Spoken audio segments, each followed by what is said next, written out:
राम राम राम हरे हरे हरे कृष्ण कृष्ण कृष्ण हरे हरे हरे राम राम राम हरे हरे हरे कृष्ण कृष्ण कृष्ण हरे हरे हरे राम राम राम हरे हरे हरे कृष्ण कृष्ण कृष्ण हरे हरे हरे राम राम हरे हरे हरे कृष्ण कृष्ण कृष्ण हरे हरे हरे राम राम हरे हरे हरे कृष्ण कृष्ण कृष्ण हरे हरे हरे राम राम हरे हरे हरे कृष्ण कृष्ण कृष्ण हरे हरे हरे राम राम हरे हरे हरे कृष्ण कृष्ण कृष्ण हरे हरे गोपिका जीवनस्मरणं गोविन्दा गोविन्दा श्रुतिस्मृतिपुराणानाम् आलयं करुणालयं नमामि भगवत्पादशङ्करं लोकशङ्करम् भगवन्नाम साम्राज्यलक्ष्मी सर्वस्वविग्रहं श्रीमद्बोधेन्द्रयोगीन्द्रदेशिकेन्द्रमुपास्महे हरे रामेति कृष्णेति नाम संकीर्तनं सदा लोकक्षेमाय कुर्वन्तं प्रेमिकं सद्गुरुं भजे नन्दसूनुं राधिकां च भावयन्तं सदा हृदि वन्देहं गुरुदेवं तं कृष्णप्रेमरसप्रदं कलये सुन्दराकारं सदैकप्रियदर्शनम् अज्ञाननाशकं देवं सद्गुरुं मुरलीधरं मूकं करोति वाचालं पङ्गुं लङ्घयते गिरिं यत्कृपातमहं वन्दे परमानन्दमाधवं कृष्णाय वासुदेवाय देवकीनन्दनाय च नन्दगोपकुमाराय गोविन्दाय नमो नमः नाम संकीर्तनं यस्य सर्वपापप्रणाशनं प्रणामो दुःखशमनः तं नमामि हरिं परम् नाम संकीर्तनं यस्य सर्वपापप्रणाशनं प्रणामो दुःखशमनः तं नमामि हरिं परम् सर्वत्र गोविन्दनाम संकीर्तनं गोविन्दा गोविन्दा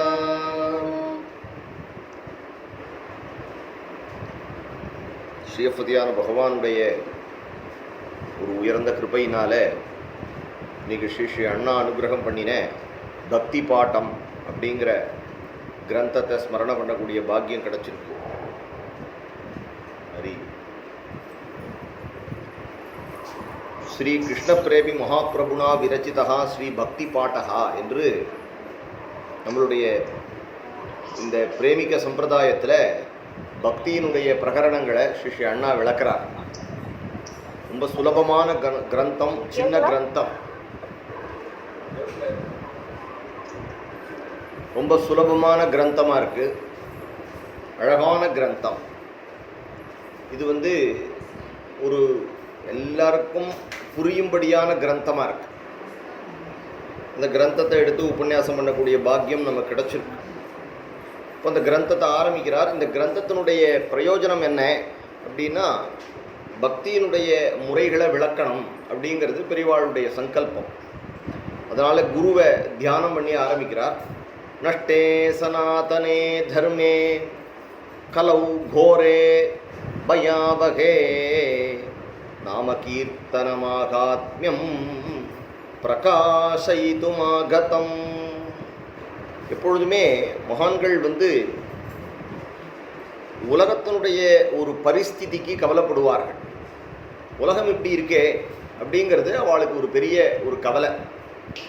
நஷ்டே சனாதனே தர்மே கலௌ கோரே பயாவகே நாம கீர்த்தனமாகாத்மியம் பிரகாசயிதுமாகதம். இப்போ நஷ்டே சனாதனே தர்மே, நம்மளுடைய தர்மமானது சனாதன தர்மம் என்று அழைக்கப்படுறது. இந்த சனாதன தர்மத்துக்கு வேதம் எது, மூலம் எது அப்படின்னா வேதமாக இருக்கு. வேதத்தினுடைய அடிப்படையில் அமைந்த ஒரு தர்மம் நம்மளுடைய சனாதன தர்மம்.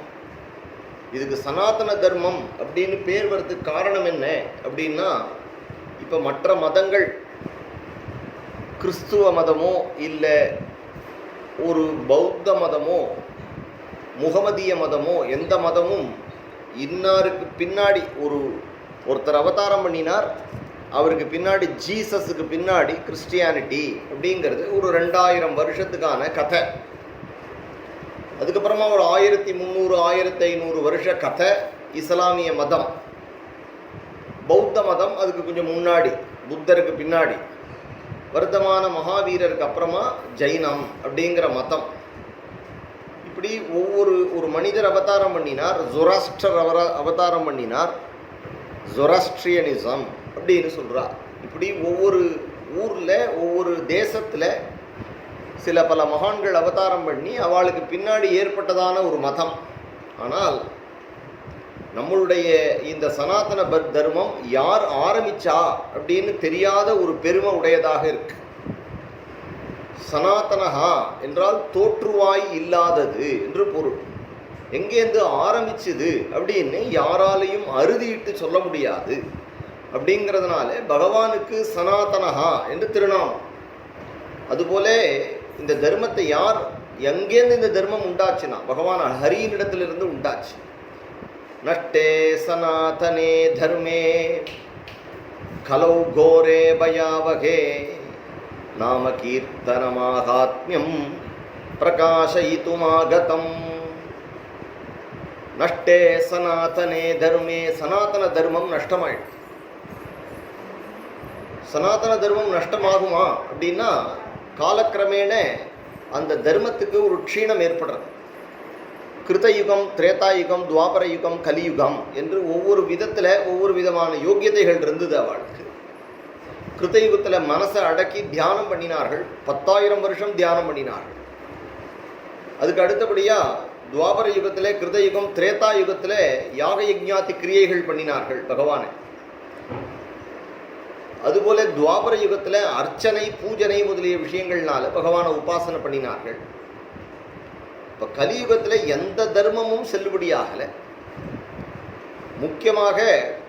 முக்கியமான தர்மங்களான ஒரு ஸ்திரீ தர்மமோ இல்லை புருஷ தர்மமோ இல்லை பிராமண தர்மமோ எந்த தர்மமும் ஆச்சார அனுஷ்டானங்களை ஒரு அனுஷ்டிக்கக்கூடிய ஒரு விதத்தில் இல்லை. ஸ்திரீகளாக இல்லை. ஸ்திரீஷு துஷ்டாசு வார்ஷ்ணேய என்று பகவான் என்று கீதையில் அர்ஜுனன் சொல்கிறான். ஜாயத்தே வர்ணசங்கரஹா என்று சொல்கிறான். எப்பொழுதும் ஸ்திரீகளுக்கு சுவாதந்திரியம் வந்துடுத்து. இப்போ சுவாதந்திரியம் வந்ததுனால இப்போ எல்லாரும் கலந்துட்டார். கலந்ததுனால என்னாச்சு அப்படின்னா வர்ண சங்கரகங்கள் ஏற்படுறது. இது நஷ்டே சனாதனே தர்மே. அப்புறமா பிராமணர்கள் அவர்களுடைய ஆச்சார அனுஷ்டானத்தில் இருக்கக்கூடிய ஒரு நிலையில இல்லை. இதுக்கெல்லாம் ஆதாரமாக இருக்கக்கூடிய நதி தீரங்கள் நதிகளாக இல்லை, அதில் தீர்த்தங்கள் இல்லை. நதிகள் எல்லாம் எச்ச துப்பி வச்சுடுறா, இல்லைன்னா கழுசடைகளாக பண்ணிடுறா, குப்பை கொட்டக்கூடியதாக பண்ணிடுறா. வாக்கியால்லாம் எல்லாத்தையும் துந்து போயிடுறது. ஜலாசயங்களே இல்லை. குளங்கள், திருக்குளங்கள் அப்படின்னு இருந்ததெல்லாம் இப்போ எதுவும் தூர்வாரப்படாமல் எல்லாம் ஒரே அழுக்கான குட்டைகளாக போயிடுது. எங்கேயும் ஸ்நானம் பண்ண முடியாது, எல்லாம் கும்பிகளாக போயிடுது. நல்ல ஆறுகள் இருக்குமாகில் அதில் ரசாயன கழிவுகளை கொண்டு அதில் கலந்து விடுறாங்க. அதனாலே யாரும் ஒரு பிராத்த ஸ்நானம் பண்ண முடியாது, சந்தி பண்ண முடியாது. அப்போ எந்த விதமான ஆச்சார அனுஷ்டானமும் நீ பண்ண முடியாது. நீ எங்கேயோ பம்ப் பண்ணப்பட்ட தண்ணியை எடுத்துன்னு வந்து உங்காத்து ஓவர் ஹெட் டேங்கில் வச்சு அதில் நீ குளிச்சேன்னா அது வரவழியில் எத்தனை பேர் தொற்றுப்பானோ அந்த ஜலத்தை சொல்ல முடியாது. எத்தனை பேர் அதில் தூரம்னா அதை உபயோகப்படுத்தியிருப்பான்னு சொல்ல முடியாது. எந்த தர்மமும் செல்லுபடியாது. இப்போ தீர்த்தமாக இல்லை, எல்லா பாப்பங்களையும் நதியில் சுத்தமாக ஓடக்கூடிய தீர்த்தம் அந்த நம்மளுடைய அந்த அத்தனை பாபங்களையும் கழுவும் அப்படின்னு தீர்த்தத்துக்கு ஒரு பெருமை. அதனால தான் கமண்டலத்தில் தீர்த்தத்தை வச்சுட்டு எல்லாத்துலேயும் புரோட்சணம் பண்ணிகிட்டே இருக்கான். சுத்தமான தீர்த்தத்துக்கு அந்த பெருமை இருக்கு. தீர்த்தம் தீர்த்தமா இல்லை, தீர்த்தம் அசுத்தியாயிடுது. அப்புறம் பசுமாடுகள் பசுமாடா இல்லை, கலந்துடுத்து. நாட்டு பசுவும் என்னவோ சீம பசுவும் எல்லா பசுக்களும் கலந்து இப்போ ஹைபிரிட் வெரைட்டி ஆகிடுது. காய்கறிகள் உள்பட எல்லாம் அதில் விதை இல்லாமல் போயிடுது. நம்மளே பார்க்குறோம், வெளியில் பார்த்தா பளபளன்னு இருக்குது, உள்ளுக்குள்ள விதை இல்லை. அந்த விதை இல்லாத ஒரு பொருளை ஒரு பையன் சாப்பிடுவானாகில் அப்போ அவனிடத்துல என்ன சக்தி இருக்கும் அப்படிங்கிறது தெரியாது. இன்னைக்கு கலியில் தெரியாது. ஸ்திரீகள் குழந்தைகள்லாம் பார்த்தா எல்லாம் குண்டு குண்டாக வளர்ந்துருக்கே தவிர ஆயிரக்கணக்கான பிரச்சனைகள் உடம்புல இருக்குது எல்லாத்துக்கும். அப்போ ஸ்திரீகளா இல்லை, புருஷனா இல்லை. உலகத்தில் இது இயற்கை. எல்லாரும் படிக்கிறா, நிறையா படிக்கிறா, நிறையா வெளியில் போய் படிக்கிறா, நிறையா பணங்காசு இருக்குது, கையில் பணம், பேங்க்கில் பணம் வந்துடுத்து. ஆனால் நிம்மதி இல்லை. ஸ்திரீகளுக்கெல்லாம் குழந்தைகளுக்கெல்லாம் வயசு ஆயிண்டே போகிறது. புருஷ பையங்கள்லாம் ஒரு பக்கமாக நிற்கிறா. இப்படி எல்லா தர்மங்களும் நலிஞ்சு போச்சு தர்மத்தில். அப்போது நீ யாரையாவது சந்தியாவந்தனம் பண்ணு, இல்லை நீ சிரார்த்தம் பண்ணு அப்படின்னா சிரார்த்தத்துக்கு பிராமணாளாக இல்லை. அது சமையல், அந்த சிரார்த்த சமையல்லாம் சமைக்க தெரியல. இன்னும் இதெல்லாம் நடந்துட்டு இருக்கிற காலத்தில் நான் சொல்லிட்டு இருக்கேன். இன்னும் ஒரு 50 வருஷம் கழிச்சு எப்படி இருக்குமோ தெரியாது. அப்போ சனாதன தர்மம் எதை பொறுத்து இருக்கு அப்படின்னா பிராமணர்களையும் பசுக்களையும் ஸ்திரீகளையும் அனுசரிச்சிருக்கு. இந்த தர்மமானது ஸ்திரீகளுடைய அடிப்படையில் இருக்கு. ஸ்திரீகளை நம்பிதான் இந்த தர்மம் இருக்கு. அப்போ இது எல்லாத்துக்கும் அடிப்படை குடும்ப தர்மம். எல்லா ஆசிரமங்களையும் காப்பாற்றக்கூடிய ஆசிரமம் கிரகஸ்தாசிரமம். ஒரு பிரம்மச்சாரி பிட்சை வாங்கி சாப்பிடணும் அப்படின்னாலும் ஒரு கிரகஸ்தனிடத்துல தான் வாங்கி சாப்பிடுவான். ஒரு அப்பேற்பட்ட ஒரு சன்னியாசி வாங்கி சாப்பிடணும் அப்படின்னாலும் கிரகஸ்தனிடத்துல தான் சாப்பிடுவான். அதனால கிரகஸ்த தர்மம் தான் எல்லா தர்மங்களுக்கும் ராஜா அப்படின்னு சொல்றார். கிரகஸ்தாசிரமத்துக்கு உயர்ந்த ஒரு தர்மம் கொடுக்கப்படுறது. ஆனால் கிரகஸ்தாசிரமம் இப்போ மாறி போயிடுது. எல்லாம் அபாபாளுடைய ஒரு சின்ன கம்பார்ட்மெண்ட்டில் வீட்டில் இருக்கும் பொழுது யாரும் யாருடைய கிரகத்துக்கு வர முடியல. அதனால இதெல்லாம் சனாதன தர்மத்தினுடைய நஷ்டம். இப்போ இதெல்லாம் நீ பண்ணு அப்படின்னு சொன்னால் அவனால் முடியாது. இதெல்லாம் அவனுக்கு முடியாது. அப்போ ஆச்சாரம், அனுஷ்டானம் முதலிய விஷயங்கள் எல்லாம் நம்ம ஒரு லெவலுக்கு நம்ம பார்த்துட்டு ஏதோ ஏகதேசம் முடிஞ்ச வரைக்கும் இந்த தீட்டு அப்படிங்கிற விஷயம் ஒன்று இருக்குது. மாதாந்திர தீட்டு அப்படிங்கிற ஒரு விஷயம் இருக்குது. அதை கவனமாக இருக்கணும். அது கலந்துடாமல் முடிஞ்ச வரைக்கும் பார்த்துண்டு, ஏன்னா பித்ருக்கள் காரியம் செய்கிறதுனாலையும் தேவதா காரியங்கள் செய்கிறதுனாலையும் அதில் கொஞ்சம் கவனமாக இருக்கணும் அப்படிங்கிற ஒரு விஷயத்தை மட்டும் ஞாபகத்தில் வச்சுட்டு, இது எல்லாத்துடைய அடிப்படையில் ஸ்திரீ தர்மமும் கெட்டு போயிடுது. இப்போ ஆற்றுல இருக்கக்கூடிய குழந்தைகள் இடத்துல இதை நம்ம சொன்னாலும் அந்த குழந்தைகளுக்கு புரியாது. அந்த குழந்தைகளுக்கு அது புரியாதுங்கிற ஸ்டேஜில் நஷ்டே சனாதனே தர்மே, சனாதன தர்மம் நஷ்டமாயிடுது. நஷ்டமாகக்கூடிய காலத்தில் கலவு கோரே பயாவகே, கலியுகத்தில் கோரமான கலி ஆரம்பிச்சிருக்கு. எல்லா இடத்துலையும் மிலேச்சர்கள் வந்துட்டார்கள். எல்லா இடத்துலையும் மேலே இருக்கிறவர்கள் எல்லாம் சுயநல புலிகளாக இருக்கக்கூடிய ஒரு விஷயத்தில் ஆச்சார அனுஷ்டானம் இல்லாத பிராமணர்கள்லாம் ஆச்சார அனுஷ்டானத்தை விட்டுட்டு எல்லாம் பேண்ட்டை போட்டுட்டு வேலைக்கு போன காலத்தில் சிகையெல்லாம் பிராமணாலாம் எடுத்துட்டா, வேதம் படிக்க போகிறதில்ல. அதனால நஷ்டே சனாதனே தர்மே. ஏன்னா முதல்ல ஒரு குவாட்ரன் போகிறதுன்னா அதில் முதல்ல போகிறவன் திசை மாறிட்டான் அப்படின்னா பின்னாடி வரவன்லாம் திசை மாறிடுவான் இல்லையா? அதுபோல் இந்த சனாதன தர்மத்தில் முதல்ல வச்சிருக்கக்கூடிய யூனிட் பிராமணர்களாகிய யூனிட். அந்த யூனிட் சரியாக வழி நடத்தலை அப்படிங்கும் பொழுது பின்னாடி வரதெல்லாம் அப்படியே ஆட்டு மந்த மாதிரி கலைஞ்சு போயிடுது. கலவு கோரே பயாவகே, கலியில் பயங்கரமான வியாதிகள், பயங்கரமான துக்கங்கள், இன்னும் என்னென்னவோ வரும்பொழுது மனசில் கல்மஷித்தானாம் என்று கலி மனசை கெடுத்து விடுறது. பாபத்ரவியோப ஜீவினாம் என்று பாபத்தினால சம்பாதிக்கப்பட்ட தனத்தினால கொடுத்தன நடத்த வேண்டி வருது. நான் ஒன்றும் பாப்பம் பண்ணலையே அப்படின்னா, நீ எங்கே வேலை பார்க்குறியோ அந்த முதலாளி என்ன யூனிட்டில் எப்படி பண்ணுறான்னு உனக்கு தெரியாது. நீ ஒரு லெதர் கம்பெனியில் வேலை பார்த்தேன்னா அந்த லெதர் கம்பெனியில் அவன் எப்பேற்பட்ட மிருகங்களை வதைக்கிறான்னு நமக்கு தெரியாது. ஃபுட் ப்ராசஸிங் யூனிட்டில் வேலை பார்த்தேன்னா, அதுவும் மாம்சங்கள் எல்லாம் பதனிடப்படக்கூடிய இடத்துல பார்த்தேன்னா என்னன்னு தெரியாது. அதுபோல தொழிலாளர்களுக்கு எவ்வளவு தொழிலாளர்களுக்கு அவர்கள் சம்பளம் கொடுக்காம ஏமாத்தினான்னு தெரியாது. எல்லாம் அதனுடைய பாப்பக்கணக்கு. அந்த கம்பெனியில் சம்பளம் வாங்கினா நமக்கும் வரும். இன்னும் அவாய்ட் பண்ண முடியாது. அதனால கலவு கோரே பயாவகே. அப்போ பாபம்னா நான் மட்டும் பாவம் பண்ணாமல் இருக்கேன்னு சொல்ல முடியாது. இன்னைக்கு கலியே குழம்பி போயிட்டு. கலேர் தோஷணி தேகே ராஜன்னு அஸ்தி ஏகோ மகான் குணா கீர்த்தனாதேவ கிருஷ்ணஸ்ய முக்த சங்க பரம் ரஜேத்து என்று பாகவதம் அந்த வழி காட்டுறது. அதனால கலவு கோரே பயம். அதனால எப்படி இருக்குன்னா இந்த கலி பயமா இருக்கு. பயாவகே, பயத்தை கொடுக்கறது யாருக்குன்னா மகான்களுக்கு, அசடுகளுக்கு குஷியா இருக்கு.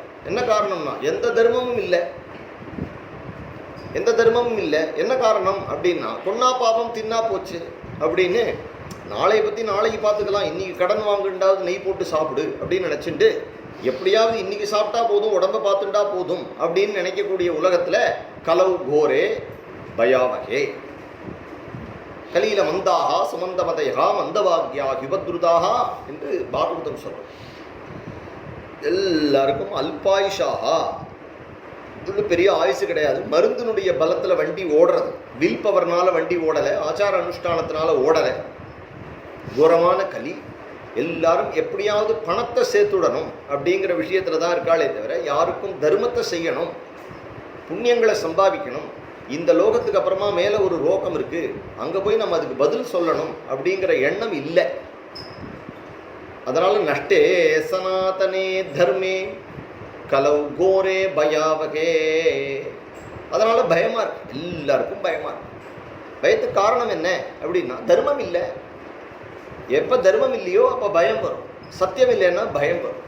கலவு கோரே பயாவகே நாம கீர்த்தன மகாத்மியம். அப்போ ஒரே ஒரு வழி இதுக்கு காட்டணும். அப்போ இப்போது ஒரு 2 மணி நேரம் லெக்சர் பண்ணி கலியில் இருக்கக்கூடிய கொடுமைகளை நிரூபணம் பண்ணினா இதுதான் தெரிஞ்ச விஷயமாச்சே, கலி இப்படி தான் இருக்கும் அப்படின்னு சொல்லும் பொழுது பராசரரிடத்துல போய், பராசர பகவானிடத்துல போய் எல்லாரும் ரிஷிகள்லாம் கேட்கிறார்கள், இதுபோல் கலி இவ்வளவு மோசமாக இருக்கே, கலி மோசமாக இருக்கே அப்படின்னு கேட்கும் பொழுது இந்த சனாதன தர்மத்துக்கு மூலமானது ஸ்திரீகள். இந்த ஸ்திரீகளும் கலியும். அதனாலே அவர் சொல்றார், அவரிடத்துல போய் இவர்கள்லாம் இப்படி கேட்குறா, இந்த கலியுகம் வரப்போகிறதே, ஸ்திரீகள்லாம் கெட்டு போயிடுவாளே, அவர்களுடைய தர்மத்தில் அவர்கள் நிற்க முடியாமல் போயிடுமே, என்ன காரணம் அப்படின்னா குழந்தையை கொண்டு கிரச்சில் விட வேண்டியிருக்கும், வேலைக்கு போக வேண்டியிருக்கும், ஒன்றும் பண்ண முடியாது.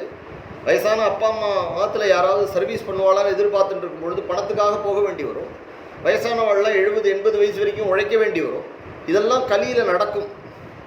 இப்படி நடக்கும் பொழுது என்ன ஆகும் அப்படிங்கிற யோஜனை பண்ணும் பொழுது இது தப்பிடாது. நம்ம இன்னைக்கு அதை பண்ணி நம்மளை காப்பாற்றி விடலாம்னு நினைக்கிறோம். ஆனால் நீ ஒன்றை ரட்சை பண்ணிக்கலாமே தவிர உனக்கு பின்னாடி வர சந்ததி, உன்னுடைய புள்ள, உன்னுடைய பேரன் பேத்திகளை காப்பாற்ற முடியாது. அப்போ நீ பண்ணினதனுடைய பலனை உன்னுடைய வாழ்க்கைக்குள்ளேயே பேரன் உள்பட எல்லாரும் வழிமாறி போகிறத பார்க்க வேண்டி வரும். தர்மங்கிற ஒரு கட்டுக்கோப்பு பிரிவா வச்சு அதை நமக்கு நடத்தி கொடுத்தா அது நஷ்டமாயிடுது அப்படின்னா அந்த மந்தையில் இருக்கக்கூடிய ஆடுகள்லாம் ஒவ்வொன்றும் ஒரு பக்கம் சதறி ஓடிடும். அதனால நஷ்டே சனாதனே தர்மே கலவு கோரே பயாவகை. பயமா இருக்கு, பயமா இருக்குன்னு உட்கார்ந்துட்டு இருக்க முடியாது. இதுக்கு ஒரு வழியை சொல்லணும், எல்லாரும் ஏத்துக்கிற ஒரு வழியை சொல்லணும் பொழுது நாம கீர்த்தன மகாத்மியம், ஜெகதீஸ்வரனுடைய நாமத்தை பாடு அப்படிங்கிற அந்த பெருமையை வேற எதோடையும் துணை சேர்க்காம ஒருத்தர் எடுத்து கொடுக்கணும். நீ யாகமும் பண்ணு, யோகமும் பண்ணு, தானமும் பண்ணு, தர்மமும் பண்ணு, நீ கோவிலுக்கெல்லாம் போ, க்ஷேத்ராடனம் பண்ணு, தீர்த்தத்தில் போய் குளி, இதெல்லாம் பண்ணிட்டு நீ நாம சங்கீர்த்தனமும் செய் அப்படின்னு இருக்கிற ஒரு தர்மத்தை இங்கு செல்லுபடி ஆக. நியமசாமானிய நிரபேட்சம் ஆதிக்கே காரணம் என்று உனக்கு வெளியில போயிட்டு வந்தா கால் அலம்படும் அப்படிங்கிற ஒரு சாமானிய நியமம் கூட இல்லாமல் கலியையும் பலி கொள்ளும் துளி நியமமும் இல்லாத, குருஜி சொல்றார் துளி நியமமும் இல்லாத. ஆச்சாரியால் அதையே சொல்றார் பகவத் பாதாச்சாரியால், நியம சாமானிய நிரபேட்சம். கை உட்காந்து மிருதங்கம் இல்லை, பஜனை இல்லை, தாளம் இல்லைன்னு கூட நிற்க மாட்டான், வரைஞ்சு சொல்ற ஹரே கிருஷ்ண கிருஷ்ண கிருஷ்ண ஹரே ஹரே ஹரே ராம ராம ராம ஹரே ஹரே. ஒண்ணுமே வேண்டாம், நியம சாமானிய நிரபேட்சம். இது வடக்கா தெக்கா, இல்லை இது ராகு காலமா, இல்லை நமக்கு இது சுச்சியான காலமாக ருச்சியாக இருக்கோமா, இல்லை சௌச்சம் பண்ணிவிட்டோமா அப்படின்னு எதுவும், ஈவன் சௌச்ச காலத்தில் கூட அந்த சௌச்சாலயத்தில் உட்கார்ந்துட்டு இருக்கும் பொழுது கூட இறஞ்சி சொல்லலாம். ஏன்னா வாய் சும்மா தானே இருக்கு. அப்போ அந்த தர்மத்தை எடுத்து ஸ்தாபிக்கணும். பிரகாசயித்தும் ஆகதம், பிரகாசயித்தும் அதை பிரகாசப்படுத்துறதுக்காக வந்தவரான ஜகத்குரும் கிருபா சிந்தும் ஸ்ரீதரார்ய சமன்விதம் பகவன் நாம போதேந்திர யோகீந்திரம் சரணம் பஜே. எப்பொழுதுமே முதல்ல குரு வந்தனம். அதனால இதுல முதல் 2 ஸ்லோகங்கள் குருநாதால நமஸ்காரம் பண்றார். நாம கீர்த்தனம் ஆகாத்மியம் பிரகாசயித்தும் ஆகதம், யுக தர்மமா இருக்கக்கூடியது. கலியுக கலவு பக்தி பக்தியா கிருஷ்ண புரஸ்திதா என்று கலீல பக்தி தான். கலீல பக்திங்கிறது நாமரூபமா நாம சங்கீர்த்தன ரூபமான பக்தி பகவானிடத்துல. எத்பலம் நாஸ்தி தபசா ந யோகேன சமாதினா தத்பலம் லபதே சம்யக்கு கலவு கேசவ கீர்த்தனாது என்று கலீல கேசவ கீர்த்தனத்தினாலேயே அத்தனை பலன்களும் கை மேல கிடைக்கும். அதை நமக்கு ஒரு சித்தாந்தம் பண்ணி கையில கொடுக்கணும். பண்டிதர்களும் வாய் அடைக்கக்கூடிய வழியில இருக்கணும். 12 வருஷம் வேத பாராயணம் பண்ணி கடபாடிகளாக இருக்கக்கூடியவர்கள், வேதத்தை கணாந்தம் அத்தியனம் பண்ணினவர்கள், வேதத்தினுடைய சாரத்தை அதனுடைய வேத அர்த்தத்தை உணர்ந்த மகான்கள் உட்கார்ந்துட்டு அவர்கள் சர்ச்சை பண்ணும் பொழுது அது பதில் சொல்லணும். வேதத்திலேருந்து இதிகாச புராணங்கள்லேருந்து உபனிஷத்துலேருந்து அதுக்கு பாயிண்ட்ஸ் எடுக்கணும். சர்வ சாஸ்திரத்திலையும் கரை கண்டவராக இருக்கணும். அதுபோல இன்னொன்று எப்படி இருக்கணும் அப்படின்னா, சைவர்களுக்கெல்லாம் இவர் குரு அப்படின்னா அவர் சைவ குரு. திருஞான சம்பந்தர் அப்படின்னா ஜெகத்குருன்னு சொல்ல முடியாதவரை திருஞான சம்பந்தர் சைவ குரு. என்ன காரணம் அப்படின்னா அவர் சைவத்துறை விளங்க அப்படின்னு சொல்லிவிட்டார். மிகு சைவத்துறை விளங்க அப்படின்னு விட்டார். ஸ்ரீ ராமானுஜரை நம்ம ஜெகத் ஆச்சாரியார்னு சொல்றோம். ஆனால் உண்மையில அவர் வைஷ்ணவர்களுக்கெல்லாம் குரு. வைஷ்ணவ தர்மத்தை சொல்றார் அவர்.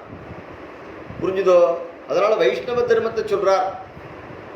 அதுபோல திருஞான சம்பந்தர் போன்ற மகாத்மாக்கள், அப்பர் போன்ற மகாத்மாக்களை நம்ம ஜெகத்குருன்னு சொல்ல முடியாது. ஜெகத்குருன்னு சொல்ல முடியாததுக்கு காரணம் என்ன அப்படின்னா, சிவனை மட்டும் காட்டுறார்கள். அருணகிரிநாதர் போன்றவர்கள் முருகனை மட்டும் காட்டுறார்கள். இப்படி ஒவ்வொருத்தர் ஒவ்வொரு தெய்வத்தை காட்டுறார்கள். அப்போ உண்மையான ஜெகத்குரு எப்படி இருக்கணும் அப்படின்னா, அவர் காட்டக்கூடியது ஒரு அகண்ட விஸ்தாரமான பாதையா இருக்கணும். அது சைவர்களுக்கும் வைஷ்ணவர்களுக்கும் சாக்தர்களுக்கும் லோகத்தில் யார் இருந்தாலும் அவர் சொல்றது அவர்களுக்கு இடம் கொடுக்கணும். அப்படி ஒரு வழியை காட்டக்கூடியவராக இருக்கணும். அப்போ சொல்லும் பொழுது எந்த ஒரு பிரம்மமானது நாமம் இல்லையோ ரூபம் இல்லையோ, அந்த ஒரு பிரம்மம் அதுதான் பிரம்மாவாகவும் விஷ்ணுவாகவும் சிவனாகவும் வருது அப்படிங்கிறத காட்டும் பொழுது அதுதான் உன்னுடைய ஆத்மா என்று நமக்கு அந்த வேதம் காட்டின வழி, பிரம்மைவ சத்தியம் அப்படிங்கிற வழியை காட்டி அவர் சொல்லக்கூடிய வழி எல்லாரையும் அரவணைச்சுண்டு போகக்கூடிய வழியா இருக்கு. அதனால ஜெகத்குரு அப்படிங்கிறது உண்மையா யாருக்கு சொல்ல முடியும் அப்படின்னா, ஆதிசங்கரர் தான் ஜெகத்குரு. எல்லாரையும் ஜெகத்குருன்னு சொல்லலாம். ஆனா ஜெகத்குருங்கிற பதம் என்ன காரணம்? ஜெகத்துக்கு குரு, ஜெகத்துக்கு எல்லாரும் ஏற்றுக்கொள்ளக்கூடிய வழியான பிரம்மஸ்வரூபம் அப்படிங்கிறத நிர்ணயம் பண்ணி கொடுத்த ஆச்சாரியரா இருக்கிறதுனால ஜெகத்குரும். ஜெகத்குருவா இருக்காரே அப்படின்னா கிருபா சிந்தும், அவர் ஜெகத்குரு தான். நிறைய படிச்சிருக்கார், இதிகாச புராணங்கள்லேருந்து சொல்லியிருக்கார், எல்லாம் சொல்லியிருக்கார். ஆனால் நாம சொன்னா போதும்னு அவர் நமக்கு நிர்ணயமும் பண்ணி கொடுத்துருக்கார். ஜெகத்குரு பரம்பரையிலே வந்திருக்கார் போதேந்திர சுவாமிகள். ஆனால் இந்த இடத்துல யாரு அப்படின்னா கிருபா சிந்தும், கிருபா சிந்து தயைக சிந்தோகோ ராமானுஜஸ்ய என்று சொல்வது போல ஜெகத்குரும் கிருபா சிந்தும் ஸ்ரீதராரிய சமன்விதம், ஸ்ரீதர ஐயாவாளோட சேர்ந்துண்டு பகவன் நாம போதேந்திர யோகீந்திரம் சரணம் பஜே. எந்த ஒரு ஹரிஹரண போல, எந்த ஒரு போதேந்திர சுவாமிகள் ஹரி போலவும், எந்த ஒரு போதேந்திர சுவாமிகள் சாட்சாது ஹரண போலவும் லோகத்தில் சமன்விதமாக 2 பேரும் சேர்ந்தே சஞ்சாரம் பண்ணி லோகத்தில் நாம பக்தியை பிரச்சாரம் பண்ணினாலும் பகவன் நாம போதேந்திர யோகீந்திரம் சரணம் பஜே. பகவன் நாம போதேந்திர சுவாமிகளை நான் நமஸ்காரம் பண்ணுறேன். ஸ்ரீ அண்ணாவினுடைய குரு பகவன் நாம போதேந்திர சுவாமிகள். ஸ்ரீ அண்ணா பரமாச்சாரியாளிடத்தில் போய் சரணாகதி பண்ணின பொழுது சாட்சாத் பரமாச்சாரியால் திருவிடமருதூரில் ஸ்ரீ அண்ணாவினிடத்தில் இளம் வயசில் அண்ணாவினிடத்தில் எதுவும் பேசாமல் ஸ்ரீ அண்ணாவை அழைச்சிட்டு நடந்து போனார். அங்கேருந்து திருவிடமருதூர்லேருந்து கோவிந்தபுரம் போகிறார். திருவிடமருதூர்லேருந்து கோவிந்தபுரம் போய் கோவிந்தபுரத்தில் இருக்கக்கூடிய போதேந்திர சுவாமிகளுடைய ஜெகத்குரு போதேந்திர சுவாமிகளுடைய அந்த அதிஷ்டானத்தில் போய் அங்கே அதில் நிறுத்தி இங்கே சித்தியாக இருக்காளே, ஜீவசமாதியாக இருக்காளே, இந்த குருநாள் தான் உனக்கு குரு என்று பரமாச்சாரியால் காமிச்சு கொடுக்கப்பட்ட குரு, ஒரு சாட்சாத் பகவானாலேயே காமிச்சு கொடுக்கப்பட்ட குரு போதேந்திர சுவாமிகள். அந்த போதேந்திர சுவாமிகள் ஸ்ரீ அண்ணாவுக்கு சித்த ரூபத்தில் அனுகிரகம் பண்ணியிருக்கார் அப்படிங்கிறத பல்வேறு கிரந்தங்களில் ஸ்ரீ அண்ணாவே சொல்கிறார். வைஷ்ணவ சம்ஹிதையில் சொல்லும் பொழுது அந்த தயா சிந்துவான போதேந்திர சுவாமிகள் அடியனுக்கு உபதேசம் பண்ணியிருக்கார் என்று சொன்னார். இப்போ கிருபா சிந்துஹு அப்படிங்கிறத காட்டும் பொழுது எப்படி அப்படிங்கும் பொழுது சாங்கேத்தியம் பாரிகாசியம் வா என்று ஒரு தவளை கொர கொர கொர கொர கொர கொர கொர கொரன்னு கத்தும் பொழுது அந்த தவளையினுடைய சப்தமானது ஹர ஹர ஹர ஹர ஹர ஹர அப்படிங்கிற சப்தமோ இல்லை ஹரி ஹரி ஹரி ஹரி ஹரி அப்படிங்கிற சப்தமோ சாங்கேத்தியம். அது சங்கேத மாத்திரத்தினால அந்த சவுண்டு ஃபார்ம்னால அது ஹரி சப்தமோ அரசப்தமோ கொடுக்கறது. அப்போது அந்த தவக்கலையை ஒரு நாள் தியானத்தில் இருக்கும் பொழுது போதேந்திர சுவாமிகள் ஸ்ரீ அண்ணாவுடைய தியானத்தில் பிரவேசிக்கிறார். பிரவேசிக்கும் பொழுது ஸ்ரீ அண்ணாவை அழைச்சிட்டு போய் காட்டுறார். ஒரு தண்ணி தேங்கி கிடக்கிற இடம், அங்கே ஒரு தவக்கலை. அந்த தவக்கலை கொர கொர கொர கொர கொர கொர கொரன்னு கத்தும், மடாத்தப்பிள்ளைன்னு சொல்லுவா எங்கள் ஊரில். அந்த தவக்கலையை ஒரு பாம்பு முழுங்கிறது. அந்த பாம்பு முழுங்கும் பொழுது அந்த தவக்கலை ஹர ஹர ஹர ஹர ஹர ஹர என்று சப்தம் கொடுத்துட்டே அந்த அந்த பாம்பினுடைய வாயில போகும் பொழுது அந்த தவளையிட்டேந்து ஒரு ஜோதி கிளம்பி ஸ்ரீவைகுண்டத்துக்கு போறதை காட்டுறார். அதை காட்டி கொடுக்கிறார். காரணம் கிருபா சிந்துஹு, நீ பகவன் நாமத்தை லோகத்தில் பிரச்சாரம் பண்ணுறதுக்காக அவதாரம் பண்ணியிருக்கீர். இந்த ஒரு ஆறறிவு இல்லாத ஒரு ஜீவனுடைய நிலையப்பாரு, அது பகவன் நாமம்னு தெரிஞ்சு சொல்லலை, சப்த மாத்திரத்தினால கிருபாளுவான பகவான் அதுக்கு மோட்சம் கொடுக்குறான் என்று சாங்கேத்தியம் பாரிகாசியம். அந்த பகவன் நாமத்துக்கு அப்படி ஒரு மதிப்பு இருக்கு. அப்படிங்கிறதுனால ஜெகத்குரும் கிருபா சிந்தும், கருணை கடலாக இருக்கார். இப்படி போதேந்திர சுவாமிகள் சஞ்சாரம் பண்ணிகிட்டே வரும்பொழுது போதேந்திர சுவாமிகளுடைய சரித்திரம் மிகவும் அபூர்வமான சரித்திரம். கிராமம் கிராமமாக ஸ்ரீதர் ஐயாவாளோட சஞ்சாரம் பண்ணுவார். சாட்சாத் சுவாமிகள் சாட்சாத் ராமரை போல, ஸ்ரீதர் ஐயாவாள் சாட்சாத் சிவனை போல. எப்படி ராமரும் ஆஞ்சநேயரும் ராம ஆஞ்சநேயர்கள் லோகத்தில் சஞ்சாரம் பண்ணினாலோ, ஆஞ்சநேயர் சிவாம்சம் எப்படி சஞ்சாரம் பண்ணினாலோ அதுபோல இவர்கள் சஞ்சாரம் பண்ணுறார்கள். அப்போ ஒரு கிராமத்துக்கு போகும்பொழுது அந்த கிராமத்தில் பெரியவா கேம்ப்பு, பெரியவாளை தரிசனம் பண்ணுறதுக்கு ஒரு வேசியா ஸ்திரீ வந்துட்டார். ஒரு வேசி வந்துட்டார். வேசி வந்தோடனே எல்லாரும் நிந்தித்தார்கள். இப்படி ஒரு ஒரு பெரிய மடத்தினுடைய அதிபதி அவரை போய் தரிசனம் பண்ணுறதுக்கு ஒரு வேசி வராளே, அவளுக்கு போய் இவர் பேட்டி கொடுக்குறாரு அப்படின்னு எல்லாரும் பேசும் பொழுது அந்த அந்த அந்த குருவனுடைய ஹிருதயம், ஜெகத்குருவனுடைய ஹிருதயம் எப்படி இருக்கு அப்படின்னா, எப்படி போதேந்திர சுவாமிகள் ஸ்ரீ அண்ணாவுக்கு கனவுல காமிச்சாரோ ஒரு தவளையினுடைய மோட்சத்தை, அதுபோல் அந்த சாட்சாது போதேந்திர சுவாமிகளுடைய ஹிருதயம் எப்படி இருக்கு அப்படின்னா, லோகத்தில் பதித்தகா ஸ்கலிதகா என்று லோகத்தில் எவ்வளவோ பேர் எவ்வளவோ பாப்பங்களை பண்ணுறார்கள். இருந்தாலும் அவர்களுக்கு எனக்கு என்ன வழி அப்படிங்கும் பொழுது அவள் எங்கே வருவா? அப்படிப்பட்டவர்கள் வரும்பொழுது பகவானுடைய சரணத்துக்கு அவர்கள் வரார்கள். பகவானுடைய சரணம் வேணும் அப்படின்னு அவர்கள் ஆசைப்படும் பொழுது அப்போ அவர்கள் போதேந்திர சுவாமிகளிடத்துல தானே வர முடியும். அப்போ நீ பாப்பம் பண்ணிட்ட, நீ விலகு அப்படின்னு சொல்கிறதில்லை. பகவானோ சத்குருவோ சொல்கிறதில்லை.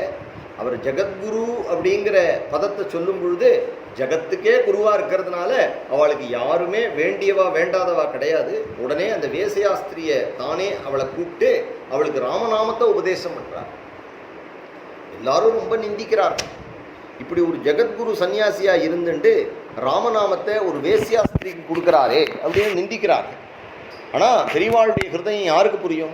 பெரியவாளுடைய ஹிருதயம் எப்படி இருக்குது அப்படின்னா, நம்மளும் இவளை கைவிட்டுட்டோம் அப்படின்னா இவளுக்கு யாரு கதி அப்படிங்கிறதல்லவோ ஸ்ரீ ராமானுஜருடைய ஒரு சிந்தனையாகவும் இருந்தது. இந்த திரு அஷ்டாட்சரம், இந்த மந்திரம், நாராயண மந்திரத்தை நம்ம தெரிஞ்சின்றதை எல்லாருக்கும் நம்ம கொடுத்துட்டோம் அப்படின்னா உலகத்தில் இருக்கிறவா பூரா தயைக சிந்தோஹோ. அப்படி ஒரு கிருப ராமானுஜருக்கு வந்ததுனால தானே. அப்போ இந்த ஸ்ரீராமானுஜரை பற்றி சொல்லும் பொழுது ஸ்ரீராமானுஜரை என்ன சொல்கிறார்கள் அப்படின்னா, ஸ்ரீராமானுஜர் அப்பேற்பட்ட ஒரு ஜெகத்குருவாக இருந்தார் அப்படிங்கிறது சொல்லப்பட்டது. ஜெகத்குருங்கிற அந்த பதம் எதனால் ஏற்பட்டது அப்படின்னா, உலகத்தில் எல்லாருக்கும் அவர் அந்த நாராயண மந்திரத்தை கொடுக்கணும் என்று ஆசைப்பட்டார். இதனால தனக்கு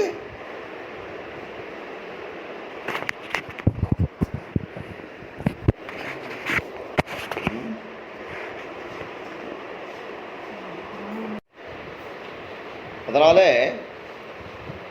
இந்த இடத்துல சொல்றார், நாம கீர்த்தன மாகாத்மியம் பிரகாசயித்தும் ஆகதம் ஜகத்குரும் கிருபா சிந்தும் ஸ்ரீதரார்ய சமன்விதம் பகவன் நாம போதேந்திர யோகீந்திரம் சரணம் பஜே. அப்பேற்பட்ட பரம யோகீந்திரரான அந்த போதேந்திர சுவாமிகளை நான் சரணாகதி பண்ணுறேன். அவர் எத்தகையவர் அப்படின்னா, கிருபா சிந்தும் கருணை கடலை அந்த வேசியாஸ்திரிக்கு உபதேசம் பண்ணுறார் அப்படின்னு சொல்லும் பொழுது, பெரியவாளுடைய ஹிருதயத்தில் என்ன இருக்குது அப்படின்னா, என்ன நான் கைவிட்டுட்டா அவளுக்கு என்ன கதி அப்படின்னு நினைத்தார். அதுபோல் ஸ்ரீராமானுஜரிடத்தில் திருக்கோஷ்டியூர் நம்பி கேட்குறார் உபதேசம் பண்ணி, என்ன உடையவரே, இப்பேற்பட்ட ஒரு காரியம் பண்ணினேள், நான் உனக்கு கொடுத்த மந்திரத்தை வெளியில் சொன்னால், என்னை மீறி சொன்னால் உனக்கு பாப்பம் வரும், நரகம் வரும் என்று உங்களுக்கு தெரியுமல்லவா அப்படின்னு கேட்குறார். அப்போ ஸ்ரீராமானுஜர் சொல்கிறார், எனக்கு அடியேன் ஒத்தனுக்கு நரகம் வந்தாலும் பரவாயில்ல, ஆனால் லட்சக்கணக்கானவர்கள் திருநாட்டுக்கு எழுந்தருள்வார்கள் அப்படிங்கிறதுனால இந்த நாம சங்கீர்த்தனத்தை, இந்த பகவானுடைய திருநாமத்தை நான் உலகத்துக்கு சொன்னேன் என்று சொல்கிறார்.